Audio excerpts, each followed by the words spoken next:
नमस्कार दोस्तों, एक बार फिर से आपका स्वागत है आपके अपने YouTube चैनल पर। दोस्तों, आज की बड़ी खबरें आपके लिए लेकर आए हैं। मुख्य समाचार जो शामिल हैं दिन भर की बड़ी खबरों में आप तक पहुंचाएंगे। वहीं दोस्तों, आपसे एक रिक्वेस्ट भी है, अगर आप लोग भी पश्चिम बंगाल में एक बार फिर से सीएम ममता बनर्जी को मुख्यमंत्री के रूप में देखना चाहते हैं और बीजेपी की जन विरोधी नीतियों का जबरदस्त तरीके से खुल करके विरोध करते हैं, तो अभी चैनल को सब्सक्राइब करके वीडियो को लाइक करके अपना समर्थन दर्ज करवाइए। तो दोस्तों, पहली बड़ी खबर में जानते हैं। 5 राज्यों के चुनाव से पहले राहुल गांधी ने एक बार फिर से ईवीएम पर उठाए सवाल। कहा ईवीएम में कुछ गड़बड़ियां हैं। जी हां दोस्तों, खबर बताते चलें क्या कुछ है पूरा मामला। जैसा कि दोस्तों आप लोग जानते हैं, 5 राज्यों में चुनाव होने को हैं और इन तारीखों का ऐलान कर दिया गया है चुनाव आयोग की तरफ से कि कब कब चुनाव होंगे और कब मतदान होगा और कब मतगणना होगी। लेकिन ईवीएम पर सवाल उठना अभी भी बंद नहीं हुए हैं, क्योंकि चुनाव आयोग ने विपक्षी दलों की बात अभी तक नहीं मानी है। जहां विपक्षी दल एक तरफ कह रहे हैं कि बैलेट पेपर से चुनाव कराया जाए जिसमें निष्पक्ष चुनाव होते हैं, लेकिन चुनाव आयोग ने सभी विपक्षी राजनीतिक दलों की आपत्तियां खारिज करते हुए यहां पर एक बार फिर से साफ कर दिया है कि आने वाले विधानसभा चुनाव जो कि 5 राज्यों में होने को हैं, वहां पर ईवीएम से ही मतदान होगा। इसी को लेकर फिर से एक बार ईवीएम का मुद्दा उठा है और राहुल गांधी ने ईवीएम पर सवाल उठाए हैं।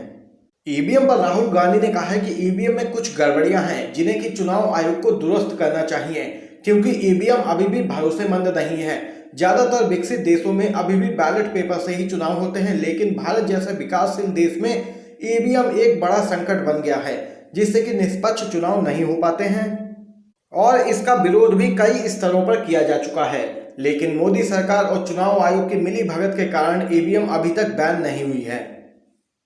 और इसी पूरे मुद्दे पर यहां पर ईवीएम पर सवाल उठाए हैं कांग्रेस के पूर्व अध्यक्ष राहुल गांधी ने। अगर दोस्तों आप लोग भी ईवीएम का बहिष्कार करते हैं और चुनाव बैलेट पेपर से कराने की मांग करते हैं, तो वीडियो को लाइक करके कमेंट बॉक्स में कमेंट करके जरूर लिखिए, ईवीएम हटाओ देश बचाओ। वहीं दोस्तों, अगली खबर जानते हैं।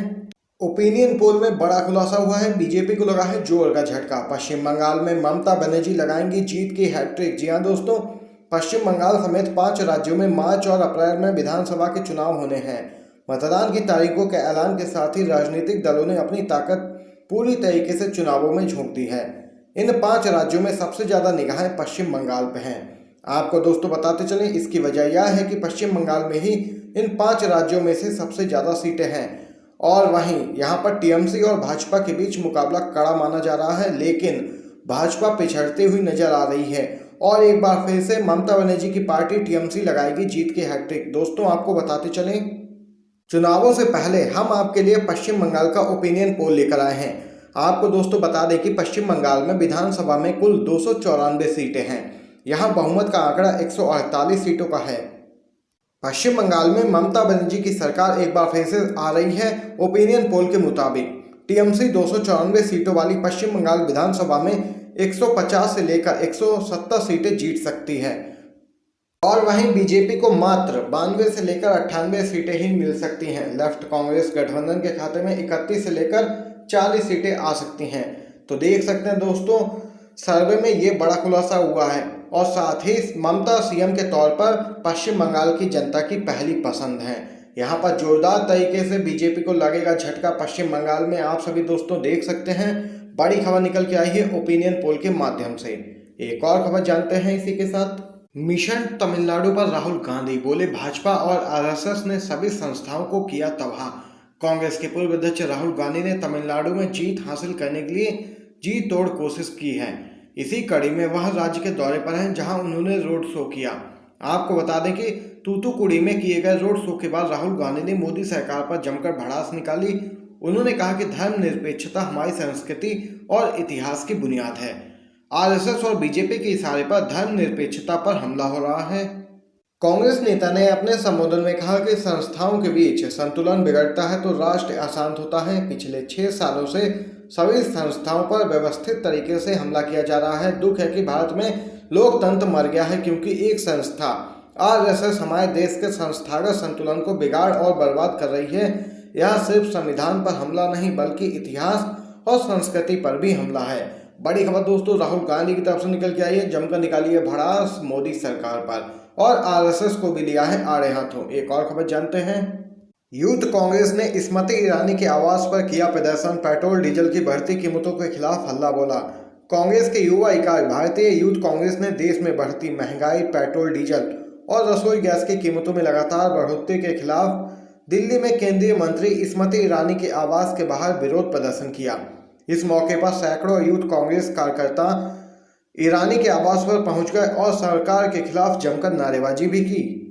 और वहीं शांतिपूर्ण विरोध प्रदर्शन की संवैधानिक स्वतंत्रता है, लेकिन मोदी सरकार अपनी विफलताओं, कारगुजारियों को ढकने के लिए विरोध के हर स्वर को दबाने का काम कर रही है, ऐसा यूथ कांग्रेस का कहना है। रिकॉर्ड तोड़ महंगाई के खिलाफ प्रदर्शन कर रहे युवा कांग्रेस के साथियों को गिरफ्तार किया गया है और यूथ कांग्रेस ने कहा है कि सरकार लगातार रोज पेट्रोल, डीजल और रसोई गैस के दामों में वृद्धि कर रही है, जिससे कि जनता परेशान है और यहाँ पर तत्काल बढ़ी हुई कीमतों को वापस लेने की मांग की गई है यूथ कांग्रेस की तरफ से। इसी के बीच दोस्तों एक और खबर जानते हैं। पैसेंजर ट्रेन का किराया हुआ दोगुना, कन्हैया बोले राष्ट्रवादियों ने शेर पाला है जिसने सबकी कमर तोड़ दी है। बीते दिनों से मोदी सरकार के शासनकाल में देश में महंगाई का हर रिकॉर्ड टूटता हुआ जा रहा है। पेट्रोल और डीजल के दाम हर रोज बढ़ाए जा रहे हैं। कई राज्यों में पेट्रोल की कीमत 100 रुपये तक पहुंच गई है। वहीं गैस सिलेंडर के दाम बीते ही एक महीने में 100 रुपये से ज़्यादा तक बढ़ाए जा चुके हैं। कुल मिलाकर मोदी सरकार द्वारा की जा रही इस महंगाई से आम जनता का जीवन पूरी तरीके से अस्त व्यस्त होने के कगार पर आ पहुंचा है। और वहीं इसी बीच अब खबर सामने आई है कि रेल मंत्रालय द्वारा अब लोकल ट्रेनों के किराए भी बढ़ा दिया गया है। लगभग सभी लोकल ट्रेनों के किराए बढ़ाकर दोगुने कर दिए गए हैं, जिससे अब यात्रियों को और भी परेशानियों का सामना करना पड़ रहा है। इस मामले में सीपीआई नेता कन्हैया कुमार ने मोदी सरकार पर कटाक्ष किया है। उन्होंने ट्वीट कर लिखा है कि आपदा में अवसर का लाभ उठाते हुए सरकार ने पैसेंजर ट्रेन का किराया दोगुने से भी ज़्यादा कर दिया है। रसोई गैस के दाम एक महीने में 100 रुपये तक बढ़ा दिए गए हैं। पेट्रोल डीजल पर दाम से डबल टैक्स लिया जा रहा है। शेर पालने का ड्रामा करके पूरे देश की कमर तोड़ रहे हैं ये फर्जी राष्ट्रवादी। दरअसल कोरोना महामारी के दौरान जब बड़े स्तर पर लोग बेरोजगार हो गए थे तो प्रधानमंत्री मोदी ने लोगों को आपदा में अवसर तलाशने का संदेश दिया था और उसी को लेकर तंज कसा है कन्हैया कुमार ने नरेंद्र मोदी पर। दोस्तों एक और खबर की तरफ चलते हैं। किसान आंदोलन का समाधान 2 मिनट में संभव, लेकिन जिद पर अड़ी है केंद्र सरकार, ये कहना है सीएम गहलोत का। राजस्थान के मुख्यमंत्री अशोक गहलोत ने कहा कि केंद्रीय कृषि कानूनों के खिलाफ किसानों के आंदोलन का समर्थन वह करते हैं और इस आंदोलन का समाधान भी 2 मिनट में निकाला जा सकता है, लेकिन केंद्र सरकार अपनी जिद पर अड़ी है। उन्होंने कहा कि लोकतंत्र में जिद अच्छी नहीं होती है।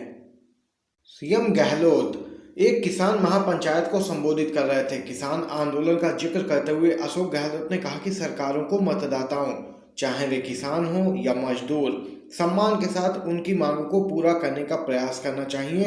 100 दिन होने को आए हैं, 200 से ज़्यादा लोगों ने अपनी जान गंवा दी, पता नहीं कब तक यह आंदोलन चलेगा। उन्होंने कहा कि केंद्र सरकार को किसानों की मांगें माननी चाहिए और लोकतंत्र के जरिए यहाँ पर एक बात देख सकते हैं, फिर से किसान अपनी आवाज़ उठा रहे हैं, लेकिन मोदी सरकार सुनने को तैयार नहीं है। और सीएम गहलोत ने भी यहाँ पर अपील की है केंद्र सरकार से। देख सकते हैं दोस्तों बड़ी खबर निकल के आई है। एक और खबर जानते हैं।